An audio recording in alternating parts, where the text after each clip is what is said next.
Hola, buenos días, buenas tardes, buenas noches, colegas, ¿cómo les va?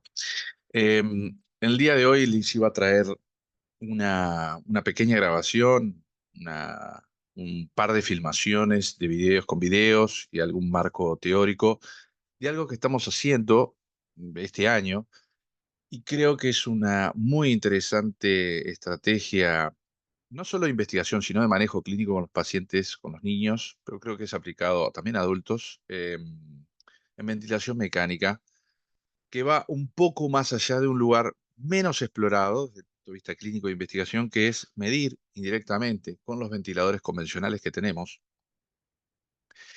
el esfuerzo respiratorio de los pacientes cuando están en ventilación mecánica invasiva, pero cuando pasan quizás de estar en una situación de ventilación controlada a una ventilación asistida, donde el paciente participa, y es importante medir no solo clínicamente, gasométricamente y con mecánica respiratoria básica, como les voy a mostrar, el esfuerzo respiratorio del paciente y cómo esto puede ayudar a tomar algunas decisiones clínicas. Eh, o sea que el contexto, y voy a empezar a compartir una presentación pequeña que les hice para esta clase de hoy, clase o charla, como le quieran poner, que es medir el esfuerzo diafragmático. Como les dije, no es algo que hace años que estamos haciendo, sino que yo le diría que hay un sumo interés en el último año, año y medio.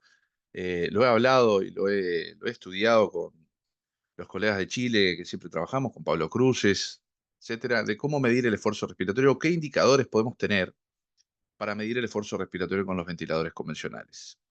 En particular, decirles que esto los colegas de adultos empezaron hace 4 o 5 años. Este es el primer, digamos, reporte con pacientes clínicos de algunas estrategias que tenemos para medir justamente el esfuerzo respiratorio del paciente de forma no invasiva. Les recomiendo, les voy a poner el link en los comentarios de este video, pero les recomiendo leerlo.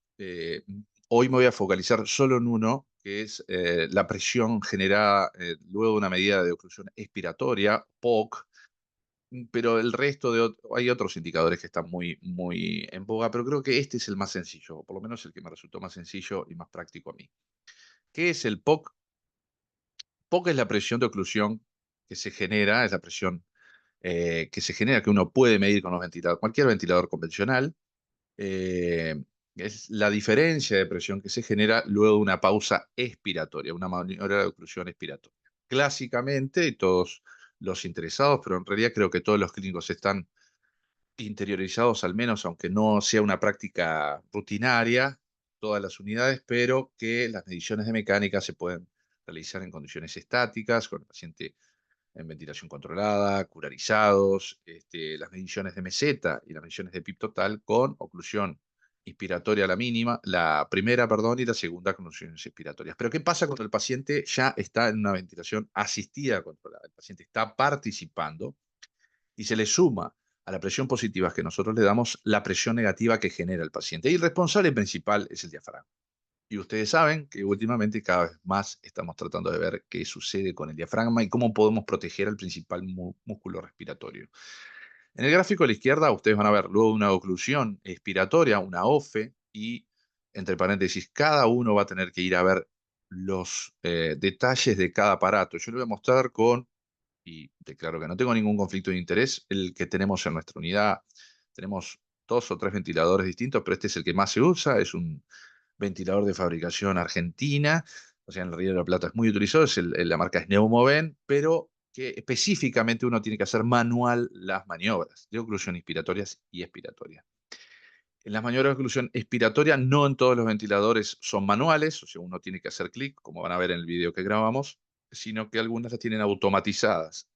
Y tienen que tener cuidado porque algunos ventiladores quizás no tengan, al tener automatizada la maniobra, capacidad de hacerlo cuando el paciente está respirando, o sea que en modo asistido controlado. Entonces, si ustedes ven, esta es después de una oclusión, como se ve en el cuadro de la izquierda de la pantalla, una oclusión inspiratoria, hay una pausa, el flujo de aire, bueno, se mantiene constante y hay un gradiente de presión entre la presión expiratoria o PIP seteada y la presión, esta delta presión, luego de la pausa, de la oclusión expiratoria, es lo que se llama delta POC o más fácil POC. Y hay investigaciones, y esto es lo que muestran desde el 2019, que se correlaciona muy bien, o es por lo menos de los indicadores, de los índices que podemos medir, se correlaciona bastante bien, o es la que mejor se correlaciona con la presión pleural general. A ver, en pediatría sobre todo, pero incluso en pediatría en los países de bajos recursos no tenemos posibilidad de tener medidos en todos los pacientes un manómetro esofágico para medir la presión pleural generada por el paciente. Sin embargo, dije, y por eso el video de hoy, con estas mediciones, POC, PMI o presión inspiratoria máxima, también la PEP sub 0,1 sirve, o se ha estudiado y se está estudiando, pero la POC se correlaciona, esto es un trabajo de adultos, pero se correlacionó más o menos si uno multiplica la POC más o menos por 2/3, o 0,66, uno puede estimar qué presión pleural tiene.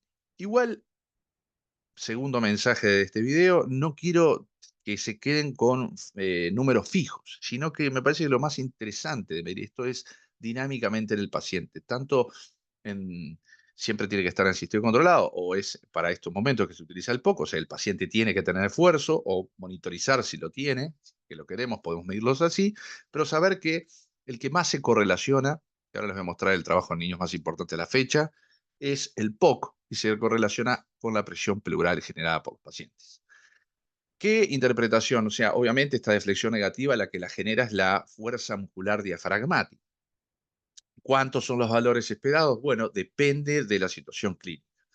Obviamente, cuando la presión es menos negativa, si tiene una presión cercana al cero, va a haber menos fuerza muscular. ¿Qué nos puede hablar de que realmente, efectivamente, el paciente no tiene fuerza diafragmática o la estamos eh, porque está o saliendo de una parálisis muscular, o que tiene una sedación muy profunda, o tiene una atrofia, o tiene un Guillain-Barré y no tiene músculo, etcétera? La interpretación clínica la va a tener que hacer el clínico al lado del paciente. Pero cuando se acerca a cero, habla de poca fuerza muscular diafragmática. Cuanto más se aleja del cero, los valores pueden ir de menos 5, menos 10, menos 20. Valores se pueden medir muchos. Por ejemplo, la otra vez tenía un paciente de ventilación asistida controlada, se había intubado por hipoxemia hacía poco, tenía un driving muy alto y generaba una presión negativa muy interesante, tenía como menos 20. Y eso obviamente, así como el más cercano a cero nos puede indicar, por ejemplo, que tiene poca fuerza muscular o también sobreasistencia. Quiere decir que nosotros estamos dejando cómodo al paciente y sobreasistiéndolo. Uno no quiere los extremos, o uno en principio no desea los extremos, no desea un diafragma totalmente quieto que va a ir a la atrofia por desuso, ni tampoco un diafragma muy estimulado que puede estar en las bases de las hipótesis de los colegas que ya lo han hablado y lo he hablado muchas veces en el canal del daño autoinfligido, o sea, cuando hay mucho trabajo respiratorio, mucho esfuerzo muscular medido, se genera daño, no solo en el diafragma, sino también daño pulmonar. El asunto es cómo hacemos esto práctico. Y esto es una invitación, este video no pretende darles una receta de cocina, trato de nunca darlo, sino que traten de hacer el ojo para medir presión diafragmática de la forma. Por ejemplo, los adultos, luego de una medición de POC, por ejemplo, estimamos con POC el esfuerzo respiratorio y si está menor de 7 centímetros de agua, hay que considerar, por ejemplo, disminuir el nivel de sedación. Capaz el paciente está muy sedado y si estamos en una etapa de este, quizás uno puede medir el POC y está en -1, -2, -7, y ahí quizás se puede bajar el soporte respiratorio porque quizás está sobreasistido. O sea que si está en un modo presurométrico o con presión soporte, le bajamos el presión soporte y vemos qué sucede con la POC. El otro extremo, como les dije, el rojo, es cuando está menor de -15, o sea, cuando está más cercano, más lejano del cero, y puede haber una infraasistencia, quizás a ese paciente sí haya que subir la presión soporte, o a ese paciente sí haya que aumentar el nivel de presión expiratoria o PIP, pero básicamente ese niño va a necesitar un poco más de soporte. En el medio es cuando uno quiere estar, y depende de la situación clínica, reitero. Eh, Así que no quiero dejarles recetas de cocina, porque esto, como les dije, recién lo estamos mirando hace pocos años. Hay una revisión narrativa muy interesante de adultos. se los recomiendo. Como les dije, hoy me voy a focalizar en POC, pero habla de POC, de PMI, de P sub 0,1, etcétera. Y se desarrollan estos indicadores con más extensión de lo que estoy haciendo aquí. Y aquí está esto de, bueno, qué niveles de POC. Y bueno, uno quiere, y creo que es un buen indicador, uno quiere que el paciente cuando, depende del estadio clínico de la ventilación mecánica, necesitamos una primera etapa de recién intubado, paciente con fallo respiratorio, que uno está acomodando, tratando de disminuir y proteger el pulmón. Bueno, capaz que lo queremos un poco más sobreasistido. Quizás los límites van a estar en -3, -5, por ahí, y entre 5 y 15 está la idea de que el paciente participa y uno va viendo cómo se lleva con ese trabajo muscular. Eh, y obviamente más cercano al 20, entre 15 y 20, yo diría que el paciente tiene demasiado trabajo respiratorio, así que uno va a tener que decidir o tomar esta información en consideración para o evitar el daño, o si está con mucho trabajo respiratorio porque está infrasedado y está con dolor el niño, capaz que por esa es la causa. O sea que hay una interpretación clínica que dar. Eh, en niños, el equipo de Robin Kemani, cuando no, el año pasado ya mostró, utilizando software, es un subanálisis, un ensayo clínico controlado que le está haciendo, que creo que este año lo va a terminar publicando, Robin Kemani y su grupo, pero trató de buscar lo mismo, de estos indicadores. Yo elegí el POC hoy, pero utilizan el PMI, utilizan P sub 0,1. ¿Cuál de estos se correlaciona mejor? Y vieron que la correlación es bastante similar al adulto, o sea que nosotros podemos estimar la presión pleural y o esofágica que genera el paciente multiplicando por 0,66. Tiene una idea, una estimación de qué presión pleural está generando el niño. Interesantemente, y quiero acá ir sí, a lo bien práctico, vamos a ir a la pausa expiratoria. El PMI podemos verlo otro día, el PMI es la diferencia. Los que hagan pausa inspiratoria este año, hace un par de meses justo, estamos nosotros midiendo mucho en pacientes ventilados y dijimos, che, ¿por qué no aumenta la presión inspiratoria en una pausa inspiratoria en asistida controlada? Y nosotros acostumbrados toda la vida a hacerlo en condiciones estáticas, con el paciente curalizado, paralizado, obviamente la pico, la meseta está por debajo. Pero ¿qué pasa cuando la presión meseta se eleva? Bueno, ahí habla también de la fuerza diafragmática que estaba haciendo, aunque el PMI lo dejó para otro día. Pero vayamos al POC, que es el del panel A de la izquierda, es esta, y creo que quedó claro ya de los siguientes, pero esta es automatizado, está muy lindo, y esa deflexión que se hace desde el nivel de PIB que estaba es el valor de POC. Sepan que puede ir por debajo del cero, hay que sumar en realidad el delta presión, o sea, la cantidad absoluta de presión generada desde el nivel de base de su PIB y la deflexión negativa. Como recomendación, yo lo que estoy haciendo es tratar de hacer 2 o 3 veces y ver qué promedio está y confirmar porque puede variar mucho entre una situación y otra en el mismo paciente en el mismo momento y la POC, pero siempre más o menos uno hace un promedio de las mediciones que haga. Obviamente, si el paciente está generando mucho trabajo respiratorio, está en -20, no hay duda que ese paciente tiene demasiado esfuerzo muscular y habrá que tomar decisiones al respecto, si es que está infrasistido o está infrasedado, y bueno, deberé tomar los recaudos. Pero maniobra de pausa expiratoria, perdón, en la expiración, se espera, en mi ventilador ahora se lo voy a mostrar, de hecho ya voy a ir a hacer esto. Este es un paciente, es un lactantito que estaba en proceso de weaning, un lactante de 2 meses.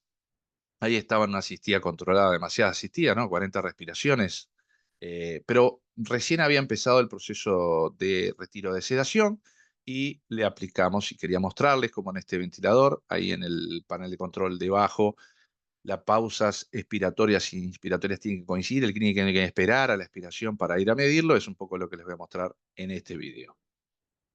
Ahí ven cómo yo estoy mostrando. Espero que aparezca en el gráfico que coincida con la expiración. Ahí sostengo. El niño, las maniobras de pausa tienen que ser prolongadas, 2, 3 segundos. Obviamente hay que vigilar al paciente, pero esto lo hago habitualmente este año, lo estoy haciendo habitualmente, y van a ver que en un momento hay esa deflexión. Ahí como la ven, la gráfica de presión.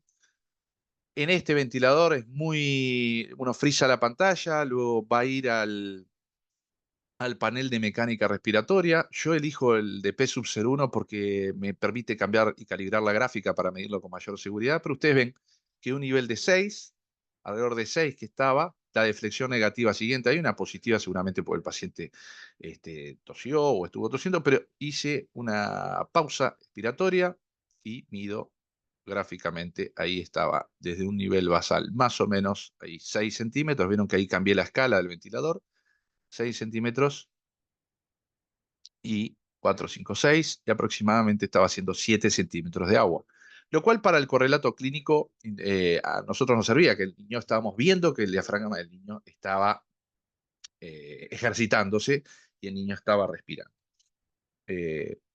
generando esfuerzo muscular y nosotros estábamos midiendo indirectamente a través de la deflexión. Ahí le hicimos otro, ya con el niño con menos analgesia un poco después,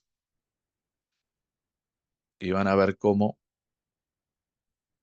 se genera y no es nada difícil de hacer. No se preocupen, el niño estaba monitorizado, estaba muy bien el niño. Y esto es algo que hacemos rutinariamente.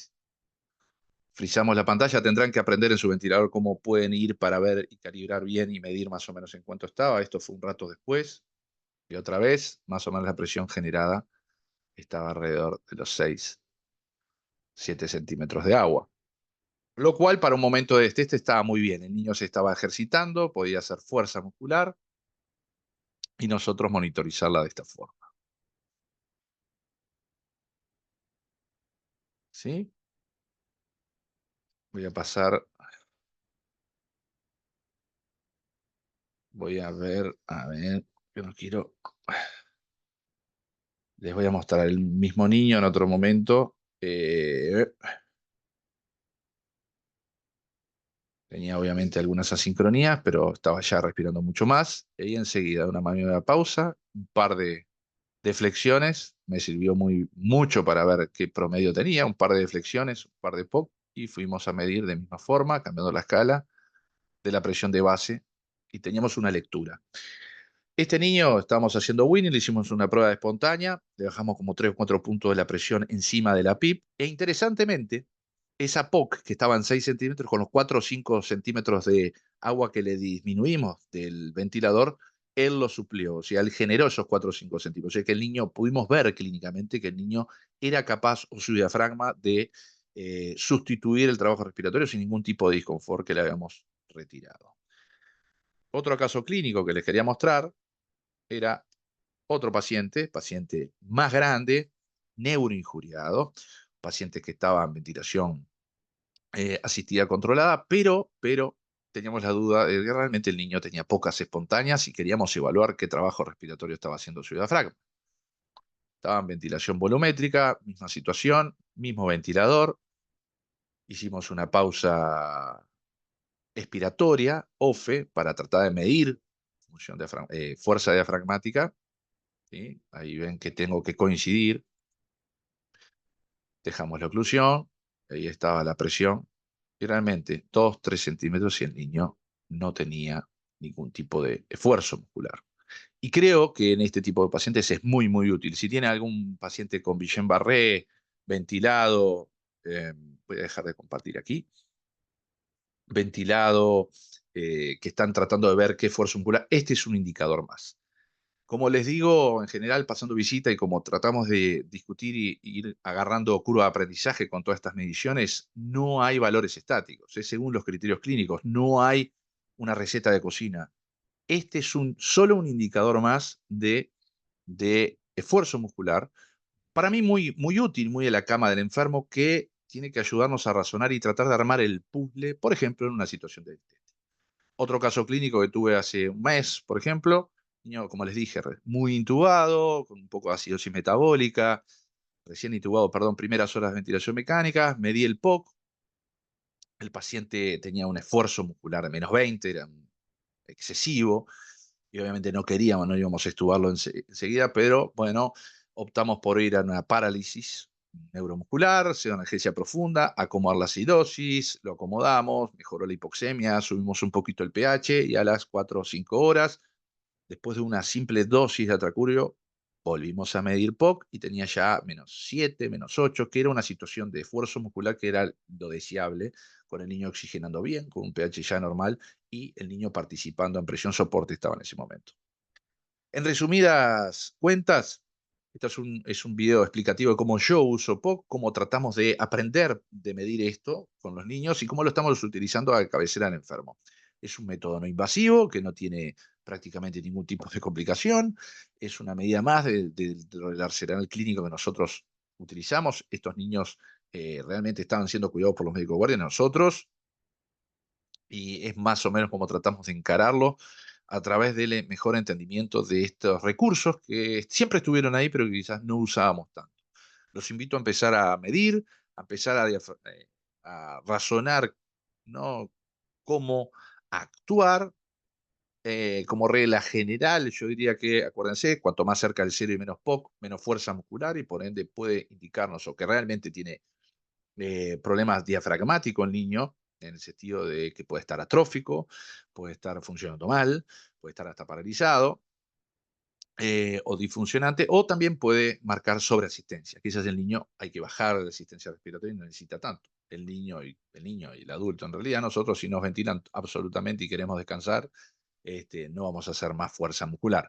En el otro extremo, y los valores, yo le diré que lo deseable es que esté entre 3, 5 quizás y 13, 15, ahí una fuerza muscular aceptable, obviamente con el otro pack de asincronías que habrá que tratar de cuidar y disminuir.